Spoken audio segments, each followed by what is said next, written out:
Hey, how you guys doing? My name's TB, and today we're going to be talking about episode 40 of My Hero Academia Season 3.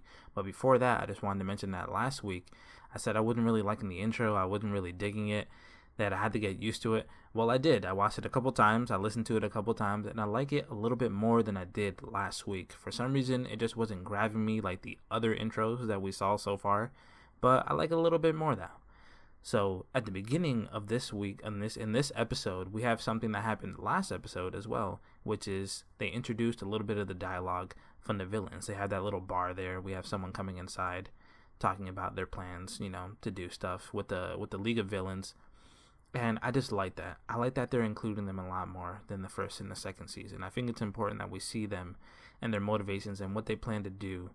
For some reason, they're specifically attacking these kids and not pro heroes. They're specifically going after these kids. We don't know why yet, but I'm assuming we're going to find out soon since they're including them a lot more in the beginning and in the end. So after that, we see the kids pile onto the buses that Eraserhead's going to be driving, and we see Nato being an absolute troll to the Class A students, just saying like, why are you guys here? I thought you guys were so good. You guys are so strong.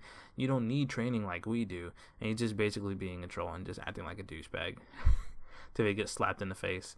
And after that, we get some good dialogue between Midoriya and Ochako, and the show's basically letting us know that we ship these two together. It's pretty obvious. Almost every single time they talk to each other, they acknowledge that they like each other in their own special way. And if you remember, at the end of season 2, I believe.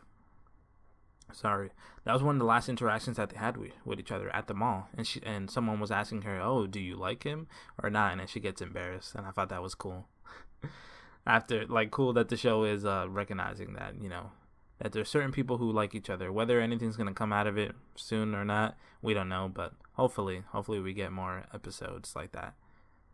And after that, we get a picture of a Pixie Bob and Mandalay, her sister, I'm pretty sure, because they're going to be the instructors for this part of the summer training that they're going through with Eraserhead. And you see Pixie Bob just destroy the side of the mountain or the side of the cliff that they're on, and all the students fall off into the forest. And we get this cool quote from, I think it's Denki. Denki says that this reminds him of something from Dragon Quest, and that was cool because who made Dragon Quest? Oh, who made the art for Dragon Quest was Toriyama, and you get to see his art there. I'll put up a picture right there. The kid kind of looks like Gohan.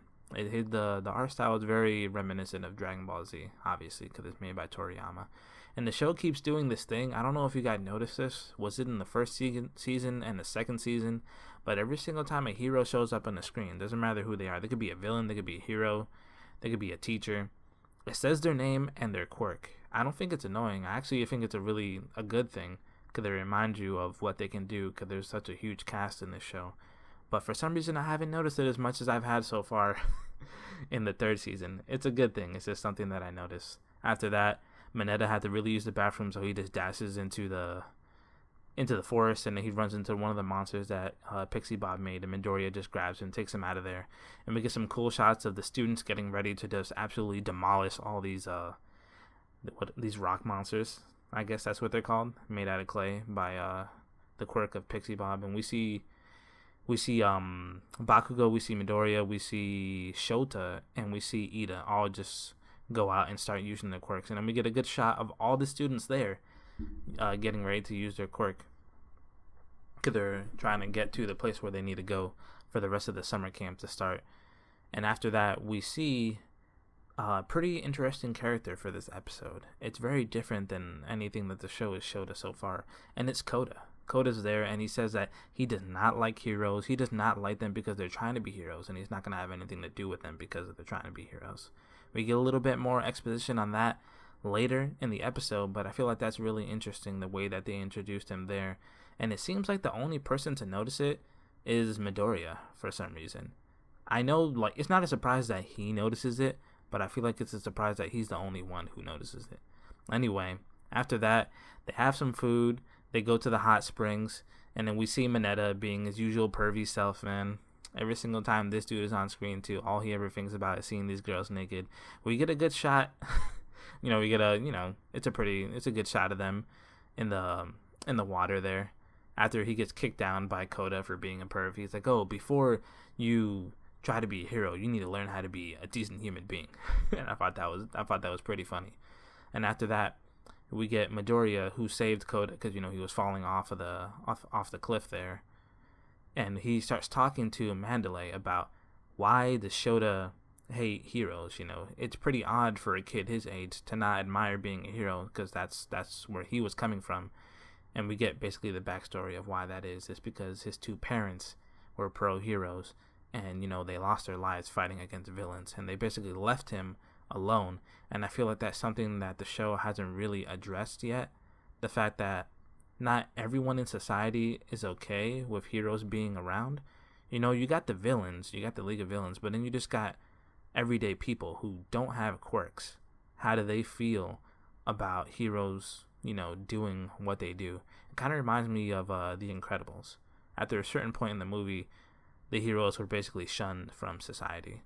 And Koda, if he doesn't get raised, like if something doesn't happen soon, he might grow up to be, a villain or something close to it. It doesn't seem like he has a quirk.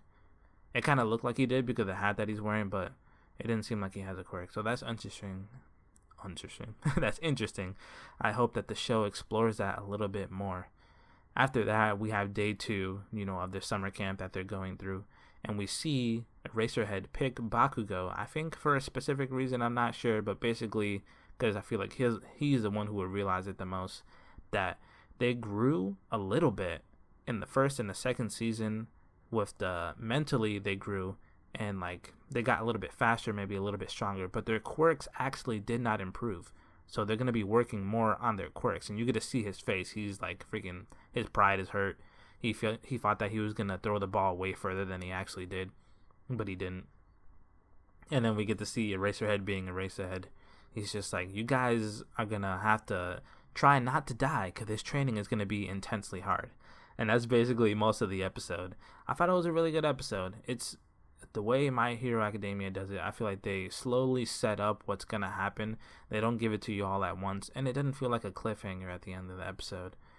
And the way they end the episode, again, is the same way that they started it, with a perspective from the villains. And I'm not sure what her name is. I'll put it up on screen now, but let me tell you guys something. I don't understand why, but I think that this girl is really cute. She's kind of cute and crazy. It's weird. I can't explain to you why, but for some reason I like her. We don't know what her powers or her skills are yet. If you've read the manga, obviously you know a lot more than someone who's only read the show, and I've only been watching the show. But yeah, for some reason I like her a lot. I'm waiting to see what she can do. And that's it. Let me know how you guys thought of this week's episode. Let me know what you guys thought of this review. Things are getting pretty interesting, I can say. So, I'll see you guys later. Have a nice day. Bye.